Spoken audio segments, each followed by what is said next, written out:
Cinema Classics is brought to you by the Gateway Film Center, 1550 North High Street, Columbus, Ohio. Further details and showtimes online at gatewayfilmcenter.org. The award-winning Cinema Classics is brought to you by...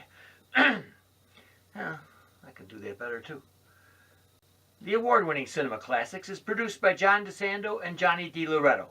Listen to the shows and read reviews online at WCBE.org.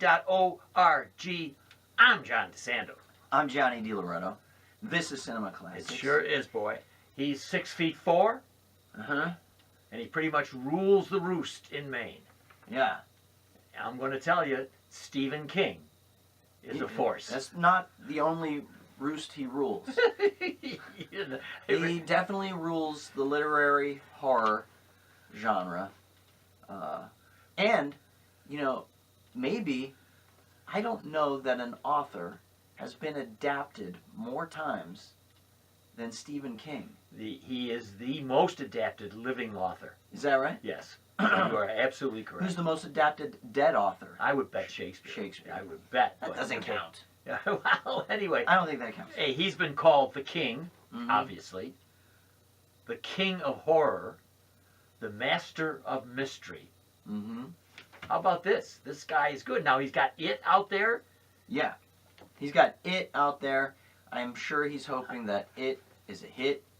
I would, having seen it with you, I would add a parenthetical "sh" before the title. And you would, of course, be wrong. Yeah. He also has another big, disappointing stinker in theaters right now, which is The Dark Tower. Oh, I've a almost movie, forgotten you know, it. well, everybody did. Audiences forgot it the minute they saw it. This was a movie that probably fans were waiting the longest for of all his works. Years in the gestation process to get this movie on screen. It finally arrives with a dull thud.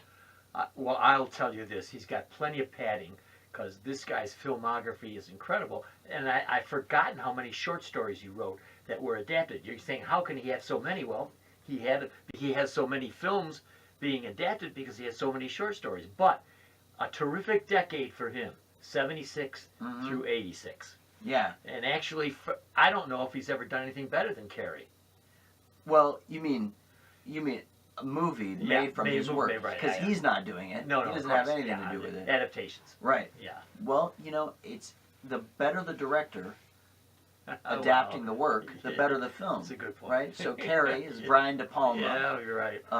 And in that period that you're talking about, a lot of named directors, you know, took on adaptations of his work. The best example. The Shining. Of course. Which on this list that I sent you, there's an article, on this list I sent you from Vulture.com, every Stephen King movie ranked from worst to best. The Shining tops that list. It is far and away the most interesting, vital adaptation of all his works, and directed, of course, by Stanley Kubrick. Now, you know Stephen King hates that movie. Of course he does, because Kubrick played with it. Yeah, he changed it. He did. And King did not like that. Right. And Shining is, you know, to use that word, iconic. Yeah, for There sure. are very few people who know anything about movies who don't have some impression of The Shining. Right. Brilliant. Now, right up there on this list is Carrie, of course. And then number 3 is The Dead Zone. Okay.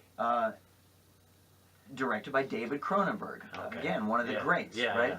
The Dead Zone was with Christopher Walken. He's dealing with, you know, having ESP or whatever. That's a great little creepy little movie. What about Cujo? Yeah, I used to love Cujo when I was a kid. That was very scary. The premise is, you know, the premise is really great.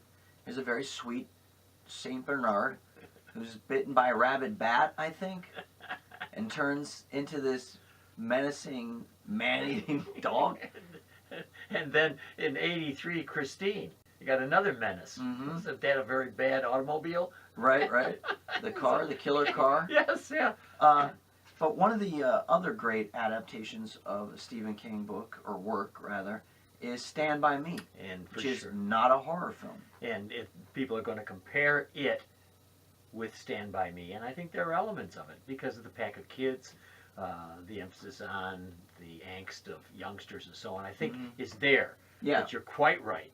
It plays on all the horror tropes. Right. Whereas Stand By Me is much more than anything. Yeah, dealing with that nostalgic kids on bicycles, sort of, taking matters into their own hands.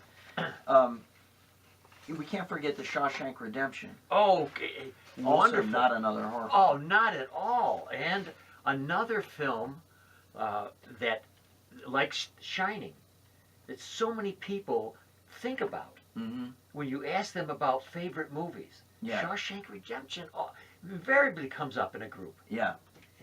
And that's completely different from anything we've been talking about. Except for Exactly. Stand By Me. So Frank Darabont, who directed the Shawshank Redemption, has adapted a total of 3 Stephen King works. He followed the Shawshank Redemption up with The Green Mile. You remember Very that? good. Once again, another great choice. Yeah. But also a very different work. He went in the opposite direction with The Mist.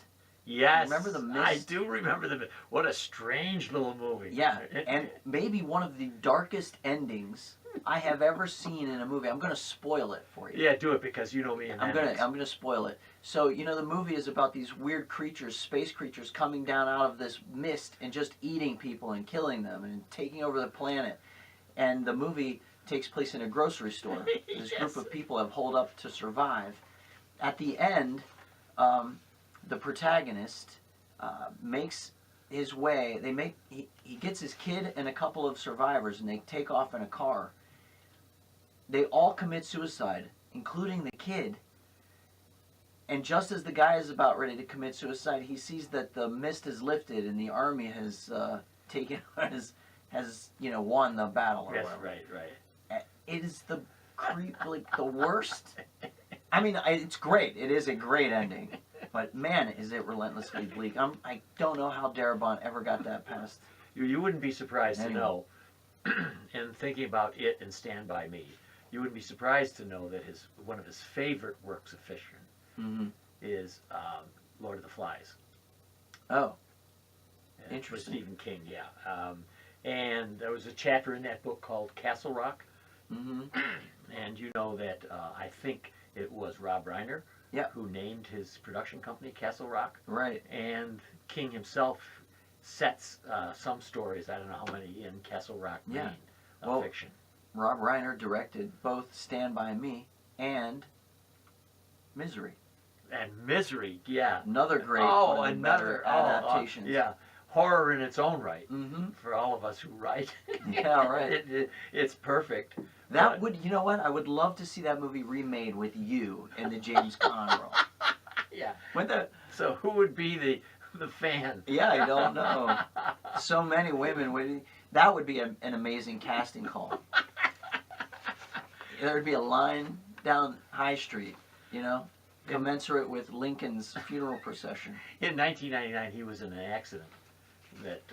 Stephen King, he was in a. He was walking along the road and he got bumped off the road by a car, and broken ribs, broken was it a truck? Might have been a pickup truck. Anyway, but his lungs, broken ribs, and a broken leg, and fractured hip,